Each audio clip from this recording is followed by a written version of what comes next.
guys, ito yung tinatawag nilang croissant na pagkain nila guys. Ito yung parang tinapay siya. Ito. Tapos, isip natin dito. Ayan, isip natin siya guys. Ganyan yan. Ganyan yan guys. Manipis. Manipis na. Twisted. Ano to siya? Harina din. Ginagawa nila. Harina. Ayan. Tapos, may niluto tayong ito, karne. Ayan, ginisa ko sa sibuyas, kamatis. Tapos, yung mga spices nila. Yung parang, ano to, yung gulay ba na isabaw. Isabaw natin dito.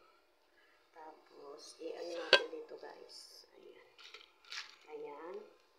Isabaw natin siya. Dito. Ayan. Ganito ang pagkain nila. Ano itong ginamit kong karne? Tupa. Ayan. Siyempre marami kaming tupa na karne dito guys. Kasi alam nyo naman, kakakatay lang. Ayan. Kakatay lang siya guys. Tapos, ayan o. Tapos, meron tayong topping na kamatis, sibuyas, tapos spicy nila, at saka may black lemon. Ayan, itapping natin siya dito. Ayan. Maano to, mahaba-abang proseso. Siyempre, mag-ano ka pa, magluto ka pa ng yung isasabaw mo dito, tapos yung topping.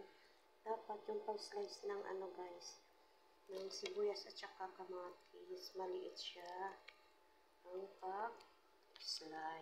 Ayan. Slice pa more. And then, ito, again, tinapay again. Mga dalawang layer ata. Ayan, dalawang layer. Ayan, mga dalawang layer ng ganito.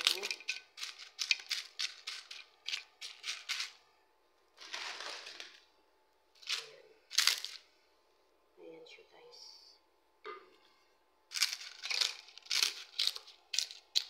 May dalawang layer ganito. Tapos, sabaw na naman, karne.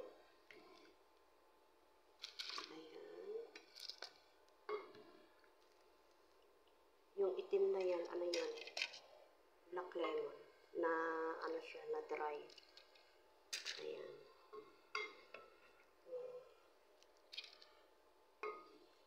Black lemon. Dapat, yung gulay guys, ano siya, slice din ng maliliit. Kusa at saka talong dapat. Kaso lang, hindi nakabili ng talong. Yun.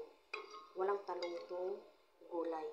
Dapat, ano siya, talong at saka kusa. Ayan. Tapos, toppings na naman. Toppings. Ayan. Pagkatapos nito, balutin ng aluminum foil.